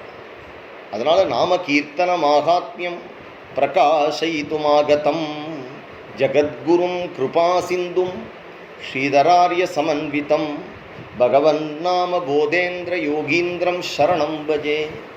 பகவன் நாம போதேந்திர சுவாமிகள் அவதாரம் பண்ணினதே நாம சித்தாந்தம் பண்ணுறதுக்கு தான். பகவன் நாம போதேந்திர சுவாமிகள் அவதாரம் பண்ணினதே அவர் காஞ்சிபுரத்தில் அவதாரம் பண்ணினார். புருஷோத்தமன் என்று பெயர். அவள் அப்பா அம்மா சின்ன வயசுலேயே விஸ்வாதிகேந்திர சரஸ்வதி சுவாமிகள் அப்படிங்கிற காஞ்சி பீட்டாதிபதிக்கு தான் கைங்கரியம் பண்ணிட்டு இருந்தார். அவள் அப்பாவுக்கு கேசவ பாண்டுரங்கன் என்று திருநாமம், அம்மாவுக்கு சுகுணா என்று பெயர். ஜெகத்குருக்கு கைங்கரியம் பண்ணிட்டு இருக்கக்கூடிய இந்த தம்பதிகளுக்கு வெகுகாலம் குழந்தை புத்திரபாகியம் இல்லை. அதனால் பெரியவாளிடத்தில் சரணாகதி பண்ணி பெரியவாளிடத்தில் அனுகிரகம் கேட்டால் பெரியவா மந்திராட்சதையை கொடுத்து உங்களுக்கு ஒரு மகாபுருஷன் குழந்தையாக பிறப்பான் என்று அவதாரம் பண்ணினார். காலக்கிரமேண அதி ஆச்சரியமான ஒரு குழந்தையை பெற்றெடுத்தாள். அந்த குழந்தைக்கு குருநாதரே புருஷோத்தமன் என்று திருநாமம் வைத்தார். புருஷோத்தமன் அப்படிங்கிற திருநாமம் சாட்சாத்து பகவானுக்கு தான். பகவத்கீதையில் புருஷோத்தம சித்தி யோகம் என்று ஒரு அத்தியாயமே இந்த நாமத்தில் இருக்குது. அப்படின்னா புருஷோத்த நாமத்தினுடைய பெருமை எத்தகையது. உத்தம புருஷஸ்துவன்யா பரமாத்மா இது உதாகிருதா என்று பகவான் தன்னை உத்தம புருஷன் என்று சொல்கிறார். ஆண்டாள் பிராட்டியும் சொல்லும் பொழுது ஓங்கி உலகளந்த உத்தமன் பேர்வாடி என்று சொல்கிறார். அப்பேற்பட்ட அந்த புருஷோத்தமன், புருஷோத்தமன்னா ஒரே ஒரு புருஷோத்தமன் பகவான் ஸ்ரீவன் நாராயணன் தான் புருஷோத்தமன். அதனாலே சாட்சாத்து பகவானே அவதாரம் பண்ணினது போல இந்த குழந்தை நாளொருமேனியும் பொழுதொரு வண்ணமாக வளர்ந்து வந்தார். இந்த குழந்தையை காலக்கிரமேண உபநயனங்கள் ஆகி ஜெகத்குருவினுடைய தரிசனத்துக்கு அப்பா அம்மா அழைச்சின்னு போகும்பொழுது இந்த குழந்தையை பார்த்து கேட்குறார், இது யாருடைய குழந்தை என்று கேட்கிறார். எப்பொழுதுமே ஒரு சிஷ்யனுக்கு எதுவுமே தனக்கு அப்படின்னு சொல்ல தெரியாது. அதனால் எல்லாம் குருநாதருடையது அப்படிங்கிற அர்த்தம் துணிக்கிற மாதிரி குருநாதருடைய குழந்தை, நீங்கள் கொடுத்த குழந்தை என்று சொல்கிறார். உடனே குருநாதர் அந்த கேசவ பாண்டுரங்க அந்த கைங்கரிய பரர் அந்த புருஷோத்தமனுடைய அப்பாவை பார்த்து சொல்கிறார், என்னுடைய குழந்தைன்னு சொல்கிறியேப்பா, எனக்கே கொடுத்துடுவியா அப்படின்னு கேட்குறான். அப்படின்னா என்ன அர்த்தம் அப்படின்னா, தான் ஸ்வீகரிச்சுக்க போகிறார், அதுக்கப்புறமா சன்னியாசம் கொடுக்க போகிறார், தனக்கு அடுத்தபடியாக பட்டத்துக்கு ஏற்பாடு பண்ணுறார் என்று அர்த்தம். உடனே அவர் தன்னுடைய பத்னியின் இடத்துல கேட்டார்கள். 2 பேரும் சந்தோஷமாக குழந்தையை சமர்ப்பிச்சுட்டார்கள். ஏகபுத்திரனாக பிறந்த குழந்தை கொடுத்தாச்சுன்னா என்னென்னா இன்னே சந்ததி கிடையாது, இனிமேல் சந்ததி கிடையாது. உலகத்தில் எதையும் தியாகம் பண்ணலாம், ஆனால் புத்திரனை தியாகம் பண்ண முடியாது. ஆனால் அப்பேற்பட்ட தியாகத்தை அந்த சுகுணா அப்படிங்கிற அந்த அம்மா பண்ணினான். அப்படி மகான்கள்லாம் அப்படி ஆரியாம்பா பண்ணின தியாகம் ஏகபுத்திரனாக பிறந்த ஆச்சாரியாளை நமக்கு கொடுத்தாள். அப்படி பண்ணினதுனால தான் பரமாச்சாரியால் கிடைத்தார். அப்படி பண்ணினதுனால தான் லோகத்தில் எல்லா மகான்களையும் அந்த அம்மாக்கள் தியாகம் பண்ணினான். தியாகம் பண்ணினதுனால தான், பெற்றோருடைய தியாகத்தினால தான் நமக்கு அப்பேற்பட்ட மகான்கள் நமக்கு அவதாரம் பண்ணி நமக்கு கிடைக்கிறா. அந்த குழந்தை வேத பாராயணங்கள்லாம் நல்ல கணாந்தம் அத்தியனம் பண்ணுறார். அதுக்கப்புறமா வேதத்தினுடைய அங்கங்களான சிக்ஷை, கல்பம், வியாகரணம், சந்தசு, நிருக்தம், ஜோதிஷம் முதலிய எல்லாம் பாட்டம் ஆயின்றிருக்கு. காஞ்சிபுரத்திலே இருந்து படிக்கிறார். கூட படிக்கும் பொழுது எப்பொழுதும் தனியாக படிக்க முடியாது, கூட ஞானசாகரன் அப்படிங்கிற ஒரு குழந்தையும் சேர்ந்து படிக்கிறான். விஸ்வாதிகேந்திர சரஸ்வதி சுவாமிகள் அப்படிங்கிற மகாத்மா பீட்டத்தில் இருக்கிற காலம். இந்த விஸ்வாதிகேந்திர சரஸ்வதிகள் அப்படிங்கிற மகாத்மாவினுடைய சரித்திரம், இவர் விஸ்வத்திலையும் பக்தி, ஞானம், வைராக்கியம் இது மூன்றுலையும் விஸ்வத்திலும் உலகத்தை விட பெரியவராக இருக்கிறார். அப்படிங்கிறதுனால இவருக்கு விஸ்வாதிகன் என்று திருநாமம் என்று தன்னுடைய குருநாதனுடைய திருநாமத்தை போதேந்திர சுவாமிகளே விவரிக்கிறார். உலகத்தை விட அதிகமான பக்தி, ஞான, வைராக்கியங்கள் உண்ட விஸ்வாதிகேந்திர சரஸ்வதியினுடைய திருவடியில் இருக்கக்கூடிய சிஷ்யன் என்று தன்னை சொல்லிக்கிறார். விஸ்வாதிகோ ருத்ரோ மகர்ஷிஹி என்று சாட்சாத் சிவபெருமானுக்கே விஸ்வாதிகன் என்கிற திருநாமம். அப்பேற்பட்ட விஸ்வாதிகேந்திர சரஸ்வதி பட்டத்தில் இருக்கக்கூடிய காலம். இந்த விஸ்வாதிகேந்திர சரஸ்வதியை பற்றி நம்ம ஒரு விஷயம் தெரிஞ்சுக்கணும். இவருடைய குருநாதர் பரமசிவேந்திர சரஸ்வதி சுவாமிகள் அப்படிங்கிற மகாத்மா. அவர் திருவன்காடு அப்படிங்கிற புதக்ஷேத்திரத்தில் சித்தியாக இருக்கார், இப்பொழுதும் இருக்கார். இந்த விஸ்வாதிகேந்திர சரஸ்வதி சுவாமிகளுக்கு தான், அவருக்கும் போதேந்திராளுங்கிற பெயர் உண்டு. அந்த விஸ்வாதிகேந்திர சரஸ்வதி சுவாமிகள் வடமாம்பலத்தில் சித்தியாக இருக்கார். அந்த வடமாம்பலத்தில் சித்தியாக இருக்கக்கூடிய அந்த சுவாமிகளுடைய அதிஷ்டானத்தை மகாபெரிவா கண்டுபிடிச்சா. பின்னாடி மகாபெரிவாளுடைய காலத்தில் கண்டுபிடிச்சா. இந்த விஸ்வாதிகேந்திர சரஸ்வதி சுவாமிகள் பட்டத்துக்கு வரத்துக்கு முன்னாடி பரமசிவேந்திர சரஸ்வதி சுவாமிகள் இடத்துல ஒரு பையன் சிவராமகிருஷ்ணன் அப்படிங்கிற பையன் திருவசநல்லூரில் பாடம் படிச்சுட்டு இருந்தார். திருவசநல்லூரில் நல்ல சாஸ்திர பாடங்கள்லாம் ஆன பையன், நல்ல மகா கெட்டிக்காரனாக இருந்தான். மதுரையில் அவதாரம் பண்ணினார். மதுரையில் அவதாரம் பண்ணி திருவசநல்லூரில் பாடம் படிக்க வந்தார். சிவராமகிருஷ்ணன் அப்படிங்கிற திருநாமம்.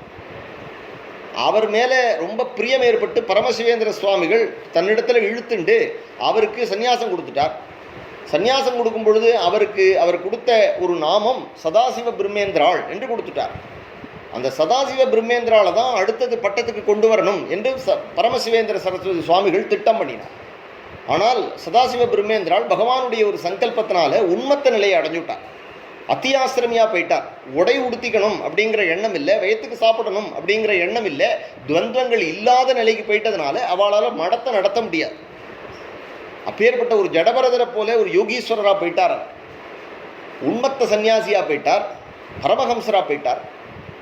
அதனால அவரால் இனிமே ஆசிரமத்தை நடத்த முடியாது அப்படிங்கிற ஒரு நிலை. அவரால் அவருடைய உடம்பில் இருக்கக்கூடிய துணியையே கட்டிக்க தெரியல, பசிக்கிறது சாப்பிடணும் அப்படின்னு தெரியல, மேலே மழை பெய்யறது வெயில் அடிக்கிறதுனே தெரியல. அப்பேற்பட்ட ஒரு நிலையில் இருக்கார். பித்து பிடிச்சி போயிடுத்து அப்படிங்கிற நிலையில் இருக்கார். அப்படிங்கிற நிலையில் திருடமருதூரில் சதாசிவ பிரம்மேந்திரால் நர்த்தனம் பண்ணிட்டு இருக்கார். அவரை பற்றி தன்னுடைய குருநாதரான பரமசிவேந்திர சரஸ்வதி சுவாமிகளிடத்தில் வந்து சொல்கிறார்கள். இதுபோல் உம்முடைய சிஷ்யன் இருக்காரே, அவருக்கு பைத்தியம் பிடிச்சிருத்து தெரியுமோ அப்படிங்கிறார். உடனே பரமசிவேந்திர சரஸ்வதி சுவாமிகள் சொல்கிறார், அந்த பைத்தியம் எனக்கு பிடிக்கலையே, நான் தான் அவனுக்கு சன்னியாசம் கொடுத்தேன், நான் தான் அவனுக்கு மந்திர தீட்சை எடுத்து வச்சேன், ஆனால் அவன் எவ்வளவோ உயர்ந்த ஸ்திதிக்கு போயிட்டான் அப்படின்னு சொல்கிறார். அதுக்கு அப்புறமா தான் இந்த ஆத்மபோதேந்திர சுவாமிகள் அப்படிங்கிற விஸ்வாதிகேந்திர சரஸ்வதி சுவாமிகள் பட்டத்துக்கு வரார். இந்த விஸ்வாதிகேந்திர சரஸ்வதி சுவாமிகள் ஆத்மபோதேந்திராளுடைய சிஷ்யர் தான் பகவன் நாம போதேந்திர சுவாமிகள். இந்த விஸ்வாதிகன் அப்படின்னு விஸ்வாதிகேந்திர சரஸ்வதி சுவாமிகள் இல்லைன்னா ஆத்மபோதேந்திர சுவாமிகள், அவரிடத்துல தான் இந்த புருஷோத்தமன் அவர் ஆணையிட்டு போயிருக்கார், காசிக்கு போயிருக்கார். நீ சாஸ்திர பாடங்கள்லாம் படிச்சுட்டு என்னை பார்க்கறதுக்கு நீ காசிக்கு வா, உனக்கு நான் எல்லாம் ஃபிலாசபி, சித்தாந்தம், வேதாந்தம் முதலிய விஷயங்களை நான் உனக்கு உபதேசம் பண்ணுறேன் என்று சொல்லிட்டு போயிருக்கார். அதனால இந்த பாடங்கள் எல்லாம் முடிச்சுட்டு இந்த ஞானசாகரன் அப்படிங்கிற பையனை கூப்பிட்டுண்டு இந்த புருஷோத்தமன்கிற பையன் 2 குழந்தைகள் 16 வயசு குழந்தைகள் இங்கேருந்து தனியாக நடந்து காசிக்கு போகிறார்கள். போகிற வழியில் இந்த கூட படிக்கிற பையன் இருக்கானே ஞானசாகரன், அவனுக்கு ஜோசியம் நன்னா தெரியும். அவன் கணக்கு பண்ணிட்டான், போகிற வழியில் தனக்கு உயிர் போயிடும் அப்படின்னு தெரிஞ்சு கொடுத்து. இருந்தாலும் 2 பேரும் அப்படி ஒரு சிநேகிதமாக இருந்ததுனால 2 பேரும் ஒரு பிரதிஜை பண்ணினார்கள். யாராவது ஒருத்தர் தவறிட்டா அவருக்கு அவருக்கு பண்ண வேண்டிய சம்ஸ்காரங்களை செய்துட்டு காரியங்களை செய்துட்டு போய் குருநாதர்கிட்ட சொல்லிட்டு இன்னொருத்தர் காசியில் கங்கையில் விழுந்து பிராணத்தியாகம் பண்ணி மேலே இருக்கக்கூடிய லோகத்தில் வந்து மறுபடியும் சேர்ந்துடணும் அப்படின்னு அவளுக்குள்ள பிரதிஜை பண்ணிட்டார்.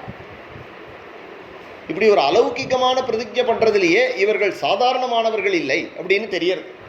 இந்த குழந்தைகள் போகும்பொழுது ஆந்திர பிரதேசத்தை கடந்து போகும்பொழுது ஒரு கிராமத்தில் அந்த குழந்தைக்கு விஸ்வாதி அந்த கூட வந்த பையன் அந்த ஞான சாகரன் அப்படிங்கிற அந்த குழந்தைக்கு ஏதோ வியாதி வந்தது. குழந்தை 10 நாளில் போயிட்டான். உடனே இந்த புருஷோத்தமன் அந்த குழந்தைக்கு பண்ண வேண்டிய அத்தனை காரியங்களையும் தனியாக கிராமத்து மக்களோட செய்து கிளம்பி ஊருக்கு வந்துட்டார். காசிக்கு வந்து தன்னுடைய குருநாதரிடத்தில் விஷயத்தை சொல்கிறார். விஷயத்தை சொல்லி இதுபோல் ஞானசாகரன் போயிட்டான், அதனால் எனக்கு நீங்கள் உத்தரவு கொடுக்கணும் அப்படின்னு சொல்கிறார். என்னப்பா உத்தரவு கொடுக்கணும் அப்படின்னு கேட்டோன்னு சொல்கிறார். இதுபோல் பண்ணின பிரதிஜையை சொல்கிறார். உடனே குருநாதர் சொல்கிறார், தனக்கு பெரிய நஷ்டம் வந்தது நிர்ணயிக்கிறார். என்ன காரணம் அப்படின்னா, தனக்கு அடுத்தபடியாக புருஷோத்தமனுக்கு பட்டம் கட்டணும் என்று விஸ்வாதிகேந்திர சரஸ்வதி சுவாமிகள் சங்கல்பம் பண்ணியிருக்கார். அதனால் குருநாதர் என்ன பண்ணினார் அப்படின்னா, இவரை பார்த்து சொன்னார், உன்னுடைய பிரதிஜையும் கிடக்கூடாது, அதே சமயம் என்னுடைய சங்கல்பமும் பக்னமாகக்கூடாது, வீணாகக்கூடாது. அதனால் நான் உனக்கு ஒரு உபதேசம் பண்ணுறேன் என்று சொன்னார். ஒரு சிஷ்யனுக்கு அது நல்லதோ கெட்டதோ தர்மமோ அதர்மமோ குரு வாக்கியம் தான் முக்கியம். எப்பாடுபட்டாகிலும் சர்வதா குரு வாக்கியத்தை பரிபாலனம் பண்ண வேண்டியது என்று சாஸ்திரங்கள் சொல்கிறது. உடனே ஆச்சாரியால் சரின்னுட்டார், புருஷோத்தமன் சரின்னு சொல்லிட்டார். சொன்னோன்னு சொல்கிறார், அப்பா நீ வந்து இந்த உலகத்தை விட்டு போகணும் அப்படின்னு அவசியம் கிடையாது. நீ ஆசிரம தியாகம் பண்ணிட்ட அப்படின்னா, உன்னுடைய பிரம்மச்சரிய ஆசிரமத்தை நீ தியாகம் பண்ணிட்ட அப்படின்னா, சன்னியாசி ஆகிட்டேன்னா உனக்கு அதுவே புனர்ஜென்மம். பழைய நாமங்கள்லாம் உனக்கு நீங்கிடும். அப்புறமா உன்னுடைய குடும்பத்தில் இருக்கக்கூடிய பந்தங்கள்லாம் உனக்கு நீங்கிடும். உன்னுடைய குடும்பத்தில் இருக்கக்கூடிய பித்திருக்கள்லாம் அக்ஷய திருப்தி அடைவார்கள். அதனால் உனக்கு நான் சன்னியாசம் கொடுக்குறேன் என்று காசியில் சன்னியாசம் கொடுக்குறார். அவதாரம் பண்ணினது காஞ்சியில், சன்னியாசம் கொடுக்கறது காசியில். காசியில் இவருக்கு பின்னாடி தான் இவர் பெரிய போதேந்திர சரஸ்வதி சுவாமிகள் என்று பகவன்னாம போதேந்திரர் என்று புகழ் பெற்று உலகத்தில் பெரிய கிரந்தங்கள்லாம் எழுத போகிறார். பகவன் நாம ரசோதயம் முதலிய கிரந்தங்கள்லாம், நாம சித்தாந்த கிரந்தங்கள்லாம் பின்னாடி தான் பெரியவா பண்ணுறார். ஆனால் இந்த சிஷ்யன் இந்த காரியத்தை செய்வான் என்று சங்கல்பம் பண்ணின அந்த விஸ்வாதிகேந்திர சரஸ்வதியினுடைய ஒரு தீர்க்க தரிசனம், அவருடைய ஒரு மகத்துவம் தெரியறது. நாமம் இவருக்கு தீட்சா நாமம் கொடுக்கும் பொழுதே, சந்நியாசம் பொழுது கொடுக்கும் பொழுதே பகவன் நாம போதேந்திர சரஸ்வதி சுவாமிகள் என்று திருநாமம் கொடுக்கிறார்.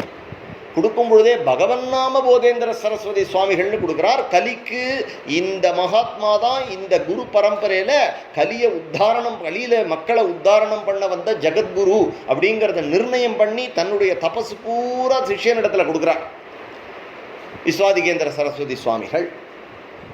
அவர் இப்படி சஞ்சாரம் பண்ணும் பொழுது வடமாமலம் அப்படின்னு பன்ருட்டி வழியில், மெட்ராஸ்லேருந்து கும்பகோணம் போகிற வழியில் பன்ருட்டி தாண்டினா வடமாமலம்ங்கிற இடம், அந்த இடத்துல சஞ்சாரம் பண்ணும் பொழுது சித்தி ஆயிட்டார். எங்கே சித்தியானார்னு தெரியல. நம்ம பரமாச்சாரியால் திக்விஜயம் பண்ணும் பொழுது தியானம் பண்ணி ஒரு வாரம் அங்கே இருந்து அந்த இடத்த கண்டுபிடிச்சா. இப்போ அந்த ரோட்டில், மெயின் ரோட்டில் போனால் வடமாம்பலம் ஆத்மபோதேந்திர சுவாமிகள் பிரதிஷ்டானம் என்று போர்டு வச்சுருப்பா. அங்கே போய் ஒரு காரை நிறுத்திட்டு அங்கே இறங்கி சற்று நேரம் பெரியவாளுடைய ஒரு அந்த பிருந்தாவனத்தில் தியானம் பண்ணுறவாள்லாம் உண்டு.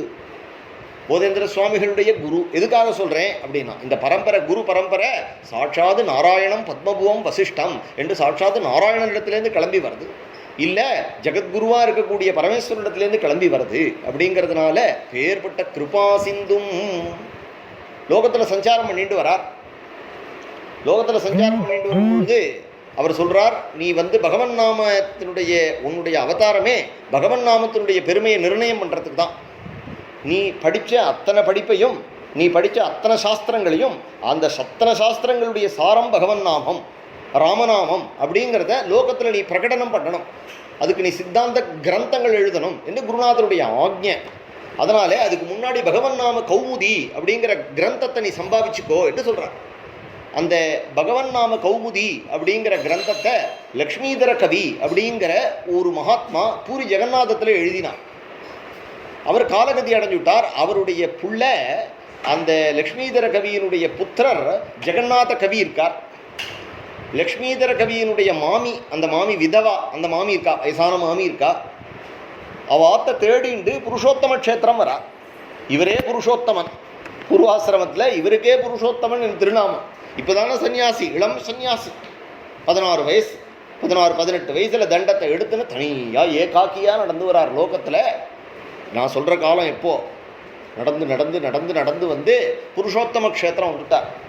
வந்து ஜெகநாத கவியினுடைய கிரகத்தை கண்டுபிடிச்சி வாசலில் வந்து உட்கார்ந்துட்டுருக்கார். ராத்திரி வேளை 12 மணி, கதை பிடிக்காமல் உட்கார்ந்துட்டுருக்கார். அப்போ அர்த்தராத்திரிக்கு ஒரு கணவனும் மனைவியும் ஓடி வரார்கள். அந்த மனைவி ஒரு முஸ்லீம் வேஷத்தில் இருக்கா, கோஷாஸ்திரியா படுதா போட்டுன்னு இருக்கா. அவர் பிராமண வேஷத்தில் பஞ்சகஜம் கட்டின்னு இருக்கார். அவர்கள் 2 பேரும் கதவை தட்ட உள்ளேந்து ஜெகநாத கவி அப்படிங்கிற லக்ஷ்மிதர கவியினுடைய புத்திரர் வரார். அவர்களுக்கு ஒரு பஞ்சாயத்து. அவர் சொல்கிறார், இவள் என்னுடைய பத்னி. நான் 6 மாதம் முன்னாடி தட்சிண தேசத்திலேருந்து கிளம்பி காசி யாத்திரைக்காக போகும் பொழுது இந்த கிராமத்தில் தங்கினேன். இங்கே முரடர்கள், முஸ்லீம்கள், மிளேச்சர்கள் இருக்கக்கூடிய காலம். அழகான இளம் பெண்கள் இருந்தால் வாயில் துணி அடைச்சி கடத்தின்னு போயிடுவாங்கிறது எங்களுக்கு தெரியாது. அப்படி ஒரு பயம் இருக்குங்கிறது எங்களுக்கு தெரியாது.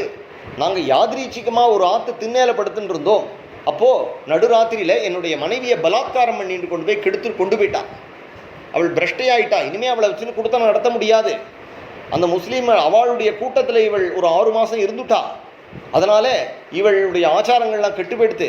ஆனால் நான் திரும்பி வரும்பொழுது இவளை என்னால் மறக்க முடியல. ஏன்னா மகா உத்தமி இவள், என்னிடத்தில் உண்மையான அன்பு கொண்டவள். நான் இவளையே நினச்சிண்டு பெரியவாளுக்கு பண்ண வேண்டிய காரியங்கள்லாம் காசியில் முடிச்சுட்டு திரும்பி வந்தேன். வர வழியில் ஒரு குளத்தில் நான் அனுஷ்டானம் பண்ண இறங்கின பொழுது இவள் என்னை வந்து தட்டி, இவள் இந்த முஸ்லீம் வேஷத்தில் நான் உங்களுடைய பூர்வாசிரம பத்னி என்று என்னிடத்துல சொன்னாள்.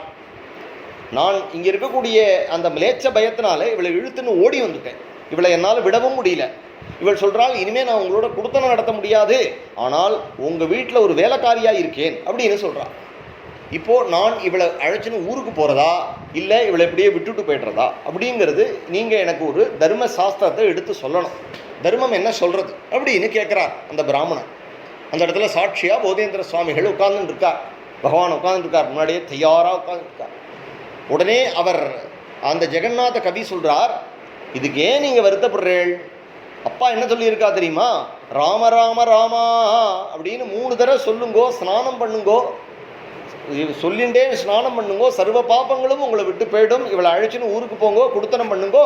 இவளா கெட்டு போகல, இவளை பலாத்காரம் பண்ணி கெடுத்துட்டார்கள், அதனால இவளுக்கு பிரச்சனை இல்லை என்று சொல்லிட்டார். இந்த சந்தர்ப்பத்தில் உள்ளேந்து அந்த மாமியனுடைய குரல் கேட்கறது, ஜெகநாதா அப்பா சொன்னதை மீறி பேசிட்டியடா அப்படின்னு சொல்றார் அந்த பாட்டி. என்னம்மா அப்படின்னு கேட்கிறார் இவர்.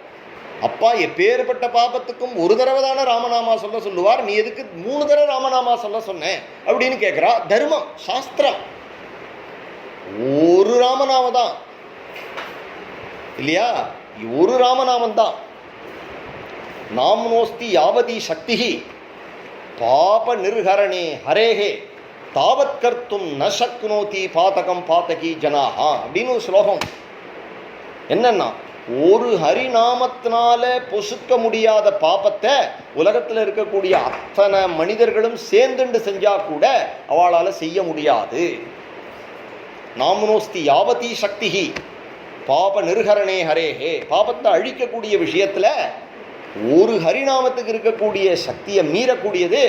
அப்பேற்பட்ட பாபத்தை செய்யக்கூடிய சக்தியானது பாதகம் பாதகி ஜனாக உலகத்தில் யாராலையும் பண்ண முடியாது. அப்பேற்பட்ட மகத்துவம் உள்ளது ஹரிநாமம். ஹரிநாமம் தான் ராமநாமம், ராமநாமம் தான் கிருஷ்ணநாமம். ராமநாமம் என்னென்னா ஓம்காரம் சொல்கிறதுக்கு யோகீஸ்வராளுக்கும் சன்னியாசிகளுக்கு தான் அதிகாரம் இருக்குன்றதுனால நம்மளை போல சம்சாரத்தில் இருக்கிறவர்களுக்கு அது ஒரு ஓம்காரம் தான், பிரணவம் தான். சம்சாரிகளுக்கான பிரணவம் ராம், ஓம் அப்படிங்கிறது தான் ராம் அப்படின்னு பண்ணி கொடுத்துருக்கா, நமக்காக உபதேசம் பண்ணி கொடுத்துருக்கா. அதனால தான் பரமேஸ்வரனும் காசியில் உட்கார்ந்துட்டு எதா வருணயத் கருணமூலேந்த காலே சிவோ ராமராமேதி ராமேதி காசியாம் என்று ஆச்சாரியால் சொல்றார். அப்போ அந்த இடத்துல போதேந்திர சுவாமிகள் வெளிப்பட்டார். வெளிப்பட்டோடனே போதேந்திர சுவாமிகள் அந்த அந்த தம்பதிகளை பார்த்து சொன்னார், உங்களுக்கு நான் அபயம் தரேன் அப்படின்னு அவளை கை காட்டிட்டு அந்த ஜெகநாத பண்டிதரிடத்தில் கேட்குறார், நீங்கள் இப்போ சொன்னேலே ராமராமான்னு சொன்னேலே சொல்லுன்னு சொன்னேலே எதை வச்சுன்னு சொன்னேன் என்று சொன்னார். எங்கள் அப்பா ஒரு கிரந்தம் பண்ணியிருக்கா, அதில் எங்கள் அப்பா சொல்லியிருக்கார், அந்த கிரந்தத்தை கொடுங்கள் அப்படின்னு சொல்கிறார். அந்த பகவன் நாம கௌமுதிங்கிற கிரந்தத்தை அன்றைக்கி ராத்திரியாக படித்து அவள் இடத்துல திருப்பி கொடுத்துட்டார். மனசில் ஏற்றினுட்டார். அந்த விஷயங்களெல்லாம் மனசில் ஏற்றினுட்டு இந்த தம்பதிகளை பார்த்து சொல்கிறார், நாளை கார்த்தால 8 மணிக்கு நீங்கள் இங்கே இருக்கக்கூடிய பகவானுடைய திருக்குளத்துக்கு வாருங்கள், அங்கே நம்ம பேசிக்கலாம் அப்படின்னு சொல்லிட்டார். இப்போ உலகம் பூரா படபடச்சு போயிடுது. இந்த மாதிரி ஒரு பிராமண ஸ்திரீ வந்திருக்கா, அவள் மிலேச்ச வேஷத்தில் இருக்கா, ஒரு தட்சிண தேசத்துலேருந்து ஒரு துறவி வந்திருக்கார், பெரிய சுவாமிகள் மட்டாதிபதி வந்திருக்கார், அவர் கார்த்தால ஸ்நானம் பண்ணி அவளுடைய பாப்பத்தை போக்குறேன்னு சொல்லியிருக்கார் அப்படின்னு சொன்னோன்னே பெரிய கூட்டம் ஜெகநாதத்தில் ஏற்பட்டு எல்லாரும் பார்த்துட்டு இருக்கா. அப்போ அந்த கணவனும் மனைவியும் போதேந்திர சுவாமிகளை சேவிக்கிறார். போதேந்திர சுவாமிகள் அவளை பார்த்து கேட்குறார், அம்மா நீ பகவானை தியானம் பண்ணிக்கோமா, ராமன் கிருபாளு, ராமன் பக்தவத்சலன், அந்த அகல்யை ராமன் காப்பாத்தலையோ, அப்பேற்பட்ட பதித்த பாவனன், நீ கவலைப்படாதே என்று சொல்கிறார். உடனே அந்த பிராமண பெண்ணிடத்தில் ஆச்சாரியால் கேட்குறார், அம்மா உனக்கு நம்பிக்கை இருக்கு இல்லையா என்று கேட்கிறார். உடனே அவள் அழுதுண்டே கைகளை குவிச்சுட்டே சொல்கிறா, எனக்கு எதுவும் தெரியாது, எனக்கு பகவானிடத்துலலாம் எனக்கு நம்பிக்கை கிடையாது. என்னம்மா இப்படி சொல்கிற அப்படிங்கிறார். எனக்கு உங்களுடைய திருவடியில் தான் நம்பிக்கை. என்ன காரணம்னா, நான் பகவானை பார்த்தது இல்லையே, பகவன் நாமம் காப்பாத்தும்னு சொல்கிற குருவை தானே நான் பார்க்குறேன்.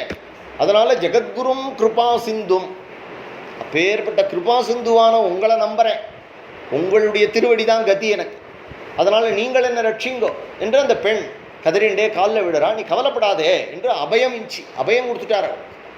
உடனே அவளை ஸ்நானம் பண்ணும் பொழுது அவள் ராம என்று சொல்லி ஸ்நானம் பண்ணி எழுந்தும் பொழுது எப்படி புஷ்பத்தோட குங்குமத்தோட எப்படி அவள் அந்த திருமாங்கல்யத்தோட அந்த சரடோட எப்படி அவள் அந்த சௌமங்கலியா இருந்தாளோ அதுபோல எழுந்து வந்தாள் அப்படின்னு சரித்திரம். கிருபா சிந்தும், கருணை கடல். அதுபோல ஒரு இவளுக்கு உபதேசம் பண்ணினார். சஞ்சாரம் பண்ணிட்டு இருக்கும்போது ஸ்ரீதர ஐயாவாளோட சேர்ந்து ஒரு வேசியாஸ்திரிக்கு உபதேசம் பண்ணினார். உலகமே அவரை நிந்தனை பண்ணித்து போதேந்திர சுவாமிகள். அவர் அதை பற்றி கவலைப்படலை. ஆனால் கடைசியில் என்னடா ஆச்சு அப்படின்னா, அடுத்த தரம் ஆச்சாரியால் அந்த தேசத்துக்கு வரும்பொழுது, அந்த கிராமத்துக்கு வரும்பொழுது, அந்த வேசியாஸ்திரியானவள் எந்த ஆச்சாரியாளிடத்தில், எந்த வேசியாஸ்திரி நம்ம ஆச்சாரியாளிடத்தில் ராமநாம உபதேசம் வாங்கிட்டாலோ அவள் சபரி மாதிரி வெள்ளப்புடவை கட்டின்னு உட்கார்ந்துட்டு பத்மாசனத்தில் உட்கார்ந்துட்டு ராமநாமத்தை ஊர்துவ நாடியிலேருந்து கிளப்பி சகசிராரம் வழியா ஜோதி ரூபத்தில் அர்ச்சனாதி மார்க்கங்களில் யோகீஸ்வரால் போகக்கூடிய பாதையில் அந்த ஸ்திரீ கிளம்பி போயிட்டா. எல்லாரும் பார்த்துட்டு இருக்கா. மகாபிராமணர்களால் செய்ய முடியாத விஷயத்த ஒரு சாதாரண வேசியாஸ்திரி போதேந்திர சுவாமிகளுடைய கிருபையினால அப்பேற்பட்ட ஒரு காரியத்தை செய்தாள். ஜகத்குரும் கிருபா சிந்தும் ஸ்ரீதராரிய சமன்விதம் பகவன் நாம போதேந்திர யோகீந்திரம் சரணம் பஜே. இப்போ யாரு கதினா, போதேந்திர சுவாமிகளுடைய திருவடியே கதி. என்ன காரணம்னா, உனக்கு எழுதியிருக்காரப்பா, உனக்கு எழுதியிருக்கார, நீ ராமான்னு சொல்லு, நீ ஒரு தடவை ராமான்னு சொல்லு, அது ஜெகதீஸ்வரனுடைய நாமம், அது உன்னை காப்பாற்றும். பகவான் கிருபாளு தயாளு. ஒரு தடவை சகிருதேவ பிரபன்னாய தவாஸ்மீதி ஜயாச்சதே அபயம் சர்வபூதேப்யா ததாம்யே தத் விரதம் மம. பிரபு கோதண்டத்தை வச்சுன்னு காத்துட்டு இருக்கான்.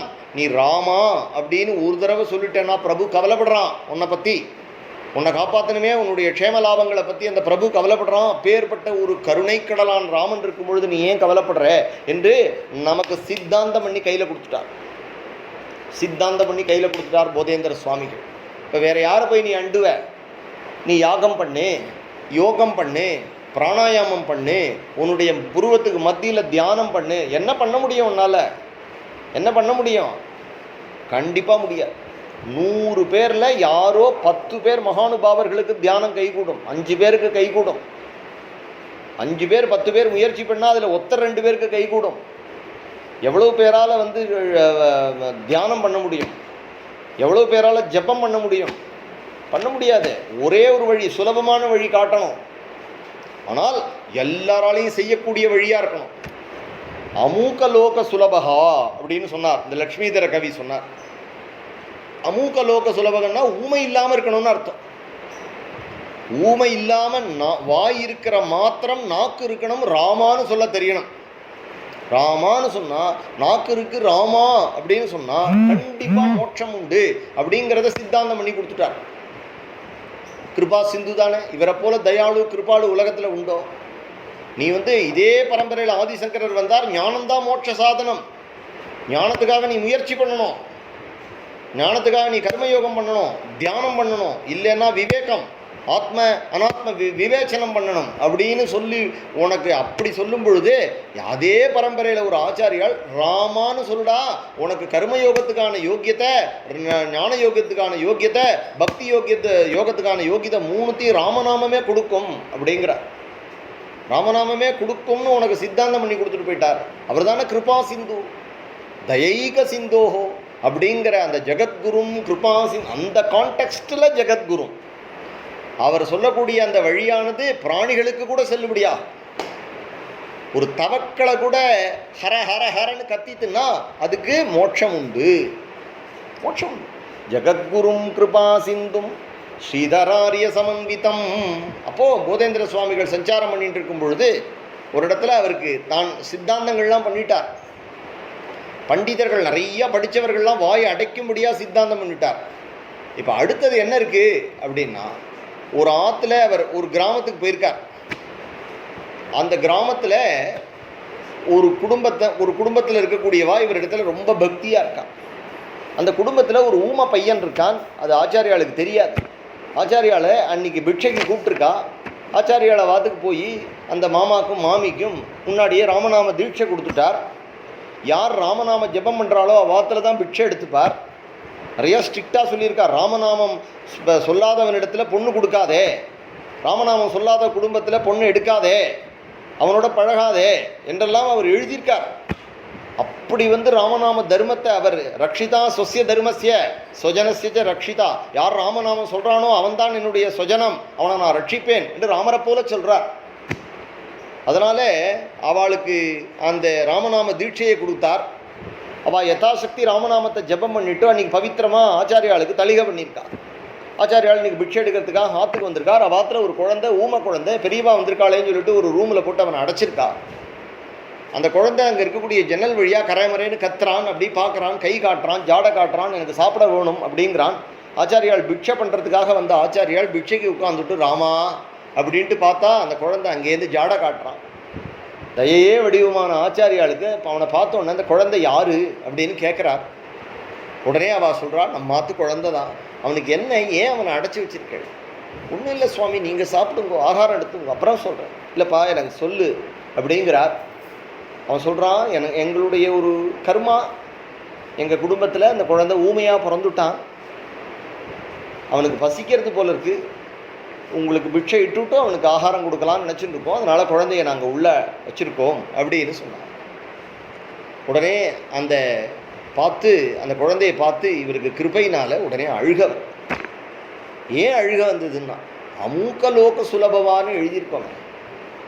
நாக்கு இருக்கணும், மனுஷனாக பிறந்த மாத்திரத்தில் நாக்கு இருக்கணும், நாக்கில் வாக்குங்கிற இந்திரியம் இருக்கணுமே இல்லையா? நாக்கு இருந்தால் நாய் கூட தான் சாப்பிட்றது, லொல்லொல்லுன்னு தானே குறைக்கிறது, ராமான்னு சொல்ல முடியாது இல்லையா?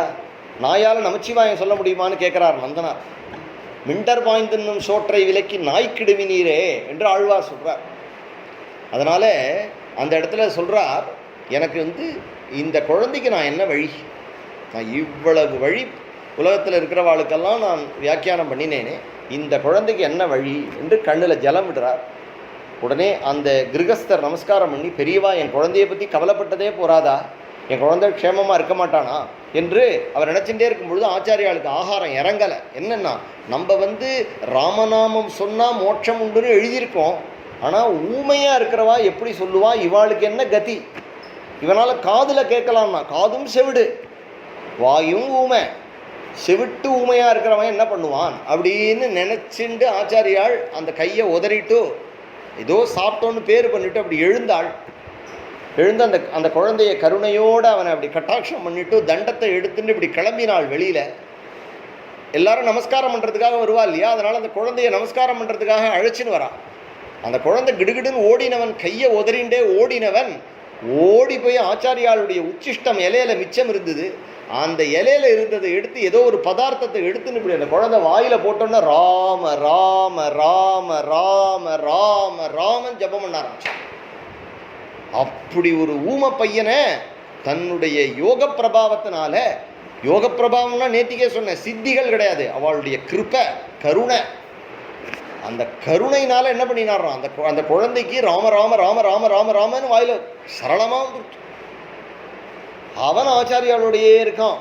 10-15 வயசு பையன், அவரை விட்டு பிரியவே மாட்டேங்கிறான். எங்கே போனாலும் பின்னாடி வரான். சாத்துர்மாசியம் முடிஞ்சு ஆச்சாரியால் அந்த இடத்துலேருந்து கிளம்பும் பொழுது ஓன்னு அழறான். பரதன் ராமருடைய காலை கட்டின்னு அழுதா மாதிரி அழறான். எனக்கு என்ன கதி, என்னையும் கூட்டின்னு போங்கோ அப்படிங்கிறான். உடனே ஆச்சாரியால் சொல்கிறார், அப்பா அப்பா அம்மா இருக்கா, உனக்கு அவளை பார்த்துக்கிற டியூட்டி இருக்குப்பா, அப்படி நீ குடும்பத்தை விட்டுட்டு வர முடியாது, உனக்கு சகோதர சகோதரிகள்லாம் இருக்கா, நீ ஆற்றுக்கு மூத்த புள்ள, அதனால் நீ ஆற்றுல இரு என்று அவனுக்கு அனுகிரகம் பண்ணிட்டு ஆச்சாரியால் அவனுக்கு தன்னுடைய ஸ்ரீ பாதுகைகளை அனுகிரகம் பண்ணி. இப்பயும் அந்த கிராமத்தில் அந்த வீட்டில் அந்த ஸ்ரீ பாதுகைகள் இருக்கு. பெரம்பூருங்கிற கிராமத்தில் வச்சுட்டு இருக்கா. அப்படி தன்னுடைய பாதுகையினால் பவித்திரம் பண்ணினார் அப்படின்னு ஸ்ரீதர நம்மளுடைய போதேந்திர சுவாமிகளுடைய சரித்திரம். அதனால் அதை நம்ம ஸ்மரிக்காமல், அந்த பெரியவாளை ஸ்மரிக்காமல் நமக்கு நாம சங்கீர்த்தனம் அப்படின்னு எடுத்துட்டாலும் ராமநாமத்துக்கு முதல் குரு போதேந்திர சுவாமிகள். பக்தி பாட்டம் அப்படின்னு எடுத்துட்டாலும் ஸ்ரீ பிரேமிக சம்பிரதாயம் அப்படின்னு எடுத்துட்டாலும் அதில் பிரதம குரு போதேந்திர சுவாமிகள். அதுக்கு அடுத்தபடியாக ஸ்ரீதர ஐயாவாள், மருதானூர் சத்குரு சுவாமிகள். இந்த பெரியவாளை ஸ்மரிக்காமல் நம்ம எந்த கதையும் சொல்ல முடியாது. அதனால் ஸ்ரீ அண்ணா ஸ்மரிக்கிறார், ஜெகத்குரும் கிருபா சிந்தும். அவர் என்ன பண்ணினார்னா, நாம கீர்த்தனமாகாத்மியம் பிரகாசயித்தும் ஆகதம். 2 ஸ்லோகம் தான் சொல்லியிருக்கேன், இன்னைக்கு தியான ஸ்லோகம் தான் சொல்லியிருக்கேன். நஷ்டே சனாதனே தர்மே. இந்த கான்டெக்ஸ்ட்டை புரிஞ்சுட்டாதான் இந்த பக்தி ரொம்ப சுலபம். ஞானேஸ்வர் மகராஜ் ஹரிபாட் என்று பண்ணார். ஹரிமுகே மானா ஹரிமுகே மானா புண்ணியாச்சா கணுனா கோணகரி இன்னும் பாடுறா இல்லையா, ஹரிபாட். அந்த ஹரிபாட்டு போல அமைஞ்சது. அந்த ஹரிபாட் எப்படி பக்தியை நிர்ணயம் பண்ணி கொடுக்கறதோ அதுபோல் சம்ஸ்கிருதத்தில் பிரேமிக சம்பிரதாயத்தில் இந்த ஸ்ரீ பக்தி பாட்டகா அப்படிங்கிற கிரந்தம் அழகான கிரந்தம். சின்னதாக இருந்தாலும் அதனுடைய ஸ்மால் இஸ் பியூட்டிஃபுல் அப்படின்னு அழகான கிரந்தம். குழந்தைகள் எல்லாம், பாலர்கள் எல்லாம், சம்ஸ்கிருதம் தெரிஞ்ச குழந்தைகள் எல்லாம் படித்து ஹிருதயத்தில் வச்சுக்க வேண்டியது. அந்த கழுத்தில் அந்த மாலை மாதிரி அந்த கழுத்தில் போட்டுக்க வேண்டியது. நஷ்டே சனாதனே தர்மே கலௌ கோரே பயாவகே நாம கீர்த்தனமாகாத்மியம் பிரகாசயித்துமாகதம். பிரகாசயித்தும் ஆகதம் ஜகத்குரும் கிருபா சிந்தும் ஸ்ரீதராரிய சமந்திதம். பகவன் நாம போதேந்திர யோகீந்திரம் சரணம் பஜே. கலியில சனாதன தர்மங்கள் நஷ்டமாகி கோரமான கலி நம்மளை அடக்கும் பொழுது நாம கீர்த்தனத்தினுடைய மகாத்மியம், ஹரிநாம சங்கீர்த்தனத்தினுடைய பெருமை பிரகாசப்படுத்துவதற்காக ஆகத்தும் ஜெகத்குரும் அவதாரம் செய்து வந்தவரான ஜெகத்குருவான கிருபா சிந்து கருணைக்கடலான ஸ்ரீதராரிய சமன்விதம் ஸ்ரீதர வெங்கடேச ஐயாவாளோட சேர்ந்து சஞ்சாரம் பண்ணினவரான பகவன்னாம போதேந்திரம் யோகீந்திரம் சரணம் பஜே. பகவன்னாம போதேந்திரர் என்று சொல்லப்படுகின்ற எங்களுடைய பகவன்னாம போதேந்திர சரஸ்வதி சுவாமிகளையும் ஸ்ரீதர ஐயாவாளையும் நான் சரணாகதி செய்கிறேன் அப்படின்னு அந்த பெரியவாளுடைய ஒரு உயர்ந்த இன்னைக்கு நம்மளுடைய சத்சங்கத்தில் ஸ்ரீ அண்ணாவினுடைய கிருபையினால் போதேந்திர சுவாமிகளை போதேந்திர தேவா மமதேகி கராவலம்பம் என்று நமக்கு போதேந்திர சுவாமிகள் கை கொடுக்கணும் அப்படின்னு அந்த ஜெகத்குருவான கிருபா சிந்துவான தயக சிந்தோவான அந்த ஆச்சாரியாலை நமஸ்காரம் பண்ணிட்டு இன்னைக்கு பூர்த்தி பண்ணிட்டு மேற்கொண்டு நாளைக்கு தொடரும். நாளைக்கு ஸ்ரீதர ஐயாவாளுடைய சரித்திரம் சங்கிரகமாக பார்த்துட்டு மேற்கொண்டு இந்த கிரந்தத்தை நம் அனுபவிப்போம். கோபிகா ஜீவனஸ்மரணம் கோவிந்தா கோவிந்தா.